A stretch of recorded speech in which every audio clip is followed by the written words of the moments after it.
Ridwan Kamil tinggal menunggu waktu untuk dapat tiket maju di Pilkada Jakarta. Tapi situasi terbalik dialami Anies Baswedan yang justru peluangnya maju di Pilkada Jakarta mengecil. Menyusul belum bulatnya dukungan Partai Nasdem mengusung Anies. Lalu bagaimana peluang Anies versus Ridwan Kamil di Pilkada Jakarta? Untuk membahasnya sudah bergabung bersama kami Direktur Eksekutif Trias Politika Strategis Mas Agung Baskoro. Selamat sore Mas Agung. Sore Mbak Cindy. Mas Agung, kan sebelumnya Partai Golkar kekeh banget nih, Ridwan Kamil pokoknya di Jawa Barat. Tiba-tiba ngasih sinyal OTW ke Jakarta. Lobby-lobiannya apa? Kira-kira apa yang bisa bikin Golkar melunak sampai oke lah Ridwan Kamil dilepas di Jakarta?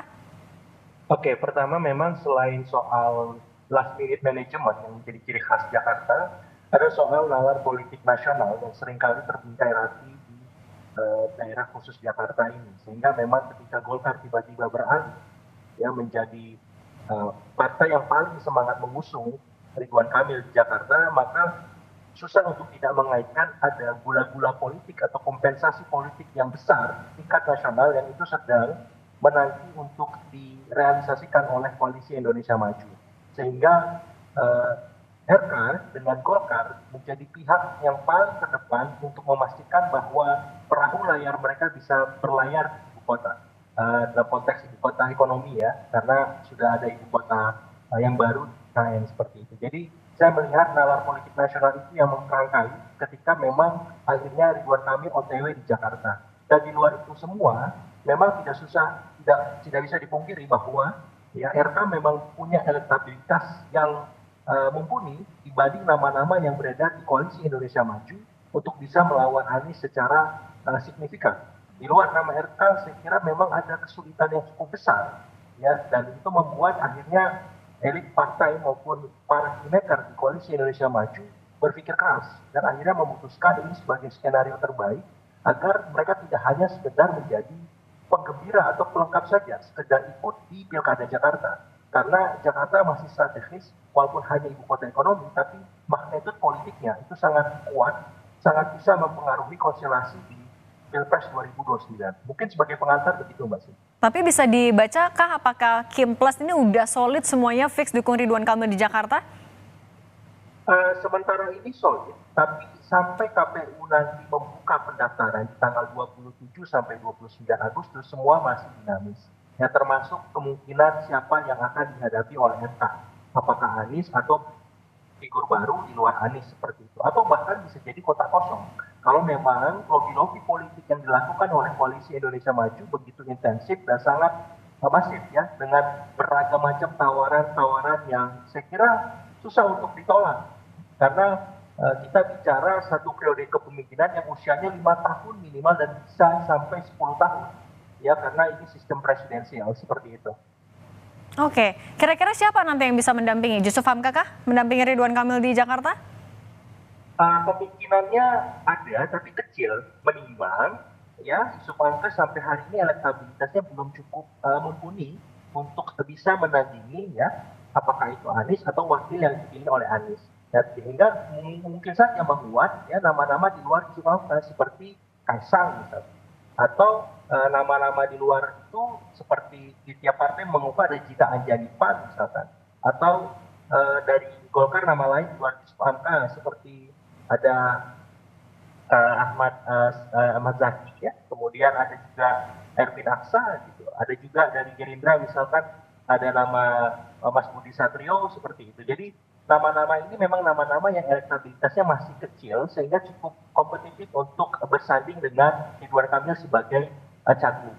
Cuman di luar itu semua, Kaisang yang muncul akan menguat. Kenapa? Karena beliau punya ya, akseptabilitas yang tinggi baik di para kingmaker Koalisi Indonesia Maju, apakah itu Presiden Jokowi ataupun Presiden terpilih Prabowo, dan juga punya partai yang cukup solid selama ini di ibu kota karena PSI kita tahu ya cukup kritis, cukup keras saat Anies memimpin Jakarta. Sehingga itu sebuah modalitas yang cukup untuk bisa mengimbangi arahan bahwa ya RK Kaisang ini bisa menandingi Anies dengan wakil yang dia pilih nanti. Seperti itu. Oke, tapi kalau Kim Plus di Jakarta, plusnya tuh kira-kira partai mana lagi, Mas? Ya, kemungkinan yang kita lihat sampai hari ini ada 2 partai yang paling kuat ya. Pertama kemudian PKB, Yang kedua adalah Nasdem. Kalau PKB ini berapa kali statement para elitnya cukup santer dan kuat gitu ya, Pak Jazilul Fawait ya. Kemudian Caimin ketika harlah PKB kemarin kita tahu sudah memberikan kode-kode keras ya, bahkan mengendorse PKS ya, mungkin di luar PKB Nasdem ada PKS yang itu bisa memberikan masukan untuk koalisi Indonesia Maju Plus terrealisasi gitu. Jadi tapi derajatnya yang paling utama itu adalah Nasdem, kemudian PKB, yang ketiga PKS. Nah, walaupun di PKS ini masih tanda tanya apakah cukup menarik ya untuk masuk ke koalisi Indonesia Maju, karena ini bisa melawan arus bawah yang selama ini membawa nafas perubahan. Apakah PKS berani meninggalkan basisnya itu dan kemudian merapat kepada kekuasaan? Karena kalau tidak hati-hati, justru PKS bisa terserempung ya suaranya ataupun nalar-nalar elektoral lain basis-basisnya kalau memang tidak hati-hati menyikapi Jakarta ini. Ya, tapi kalau memang dia bisa mengkonsolidasikan dengan solid grassroots tersebut, dia bisa mendapat limpahan elektoral maupun insentif-insentif politik lain yang memang dia butuhkan setelah 10 tahun berkuasa. Oke. Berarti kalau Kim plus-plusnya itu adalah bisa jadi PKB dan Nasdem, kan artinya tiketnya Anies semakin kecil. Nah ini membuka kemungkinan lebih besar lagi ada kota kosong, Ridwan Kamil melawan kota kosong. Kemungkinannya ada, ya. Tapi saya melihat apakah seberani teman-teman Koalisi Indonesia Maju untuk membuat kota kosong terjadi. Ya, karena publik Jakarta ini kan pemilih rasional, ya, kelas menengahnya cukup solid, gitu ya. Informasi bergulir dengan sangat cepat, gitu. Nah, kalau tidak hati-hati, ya, kota kosong ini malah bisa menang.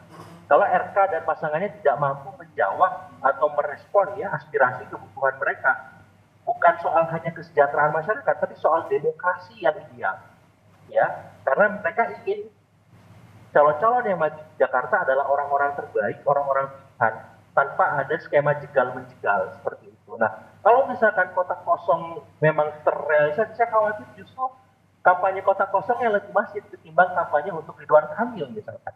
Karena ini Jakarta, ya, sirkulasi informasi, distribusi orang terdidik, dan ini bisa menjadi pelecut bagi daerah-daerah lain untuk memantau Jakarta sedetail mungkin.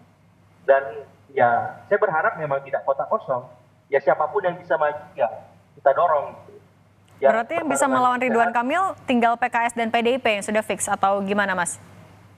Persis, kemungkinan itu ada, ya. Tinggal kalau bisa ditanya ya tinggal PKS mau merapat atau tetap bertahan. Ya, tapi kalau PKS akhirnya tergiur dengan gula-gula politik itu, selesai. Kemungkinan Jakarta akhirnya hanya ada satu pasang dan Ridwan Kamil bersama pasangannya nanti akan melawan kota kosong. Oke, kalau Anda membacanya dengan di belakang Ridwan Kamil ada koalisi yang begitu besar, manuver PDIP menghadapinya gimana? Iya, kalau PDIP posisi tawarnya sekarang kan memang kurang kuat ya, karena berseberangan dengan pemerintah. Dan yang kedua memang ketika mau mengajak Anies sebagai mitra, mereka punya kisah masa lalu yang belum tuntas di 2017. Nah, saya kira PDIP, PKS harus duduk bersama, menurunkan posisi tawarnya masing-masing agar bisa bersatu. Tapi kalau sama-sama merasa paling atau punya kelebihan, banyak kekurangan di satu sisi dan sisi yang lain, saya kira ya agak susah bagi PDIP untuk memainkan posisi kunci, merubah konstelasi politik di Jakarta. Ya, begitupun dengan PKS. Gitu.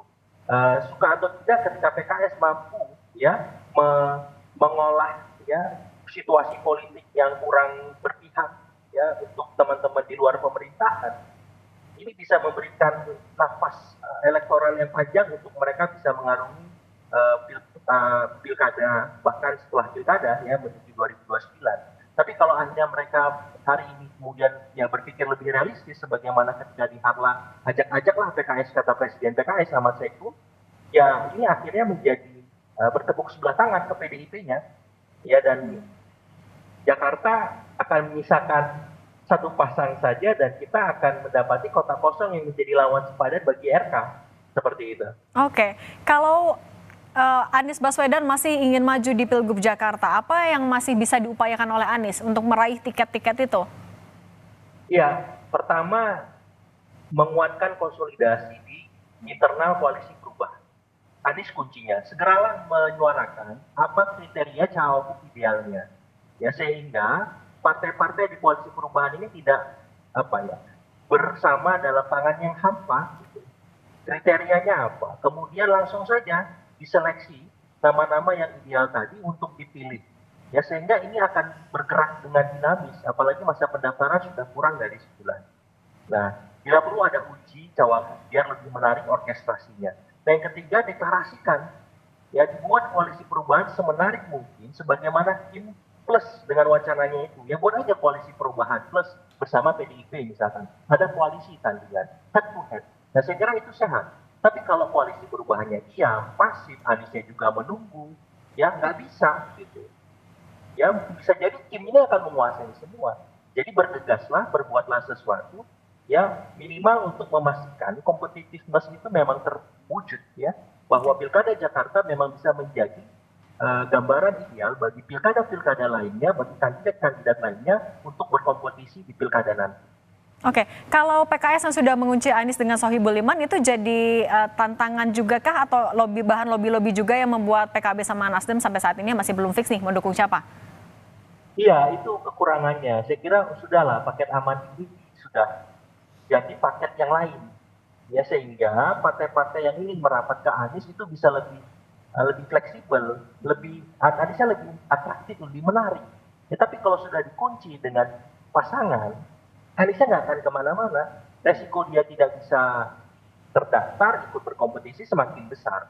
Ya, jadi kalau dari saya ya Anies sekarang megang kunci dan tidak pun kalau bergantung ya dilibatkan langsung semua partai koalisi yang secara resmi sudah mendukungnya, mulai dari PKS, PKB, Nasdem, Perindo, ya untuk duduk bersama, bahkan mengajak PDIP lebih masif lagi, lebih agresif lagi, sebagaimana Kim Plus ini bergerak gitu. Karena kalau tidak, ya paket aman itu bukan hanya tidak aman bagi Sohibul Iman, tapi bagi Anies. Gitu. Jadi sekarang koalisi perubahannya dan Aniesnya sekarang mau gimana seperti itu. Dan di titik ini Anies karena dia diberi keleluasaan oleh Nasdem dan PKB untuk memilih wakil kan, dan otomatis pilihannya harus di luar partai politik. Artinya bisa dibaca kalau daya tawar yang harus disiapkan oleh Anies dan PKS kalau masih mau berkoalisi dan maju di Pilgub Jakarta adalah posisi cawagupnya. Persis. Jadi deadlock di koalisi perubahan ini kan cawagup. Sementara kemarin di koalisi Indonesia Maju Plus deadlocknya ada di cagup ya. Ya, di PDIP di koalisi lain malah belum bisa ngapa-ngapain, jangan kan ngomong cagup cawagup. Untuk maju berkompetisi saja belum pasti. Gitu. Jadi deadlock ini yang harus diselesaikan dan tadi dengan menuntaskan kriteria ideal dan siapa figur-figur ideal itu. Deklarasikan saja nama-namanya siapa, kemudian setelah itu dipilih dengan apakah lewat survei, apakah lewat mini konvensi, apakah lewat mekanisme lain yang memang bisa transparan seperti itu, sehingga koalisi perubahan yang deadlock di cawagup tadi bisa lebih atraktif, bisa lebih menarik untuk membuat publik ataupun elit, ya apakah itu di Kim ataupun di luar Kim, tertarik untuk bergabung. Karena peluang mereka baik misalkan dalam konteks PDIP untuk masuk ke koalisinya Anies itu terbuka karena ada kesempatan untuk menjadi cawagupnya Anies. Tapi kan waktu pendaftaran tinggal 2 minggu lagi, Mas. Mungkinkah? Bisa saja, sangat bisa. Tinggal disepakati. Bahkan kemarin di Pilkada DKI 2017 itu Anies Sandi itu dalam satu malam, Mbak Cindy, diputuskan. Jadi yang penting duduk bareng saja, difasilitasi oleh Anies, putuskan. Ya, sehingga memang mereka siap untuk menghadapi beragam macam skenario dari Kim Plus ataupun Kim saja. Demikian. Oke, tapi kalau Mas Agung sendiri membacanya kan kalau dari partai politik koalisinya Ridwan Kamil besar sekali. Sementara kalau koalisinya Anies ini masih dalam pertimbangan, masih dalam lobby-lobby. Kalau kita membaca karakter warga Jakartanya saja, potensinya, peluangnya RK dan Anies gimana? Sama-sama kuatkah atau malah justru Anies masih lebih kuat kalau dilihat dari elektabilitas? Ya, kalau dari segi elektabilitas Anies sementara ini unggul. Tapi kan pilkada bukan hari ini, tapi 27 November. Sehingga memang harus juga dilihat bahwa RK tidak unggul elektabilitas, tapi akseptabilitas politiknya cukup tinggi. Karena dia mampu merangkul seluruh partai-partai yang besar yang menjadi pemenang Pilpres kemarin dalam koalisi bersamanya. Jadi saya melihat bahwa ketika Anies unggul elektabilitas itu tidak serta-merta kemudian bisa membuat akseptabilitas yang menjadi keunggulan RK menjadi minimal.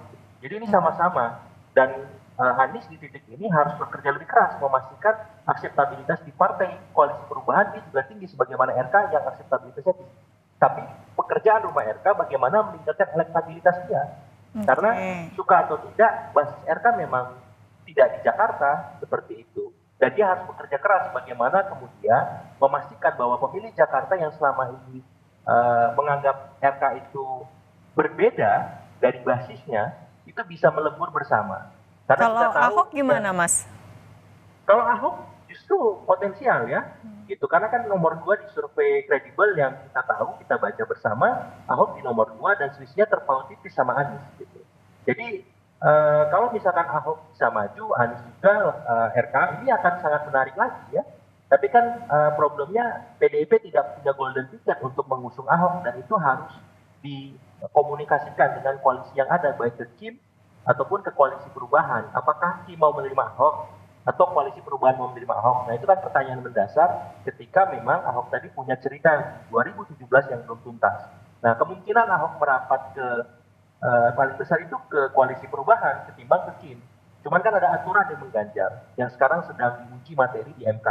Nah kita tunggu kalau memang ini peluangnya ada, uji materi diterima, ya bisa aja Anies Ahok itu terwujud. Tapi tinggal PDIP dan PKS-nya ataupun ya PDIP bersama koalisi perubahan sepakat nggak mengusung 2 nama ini sebagai paket calon seperti itu.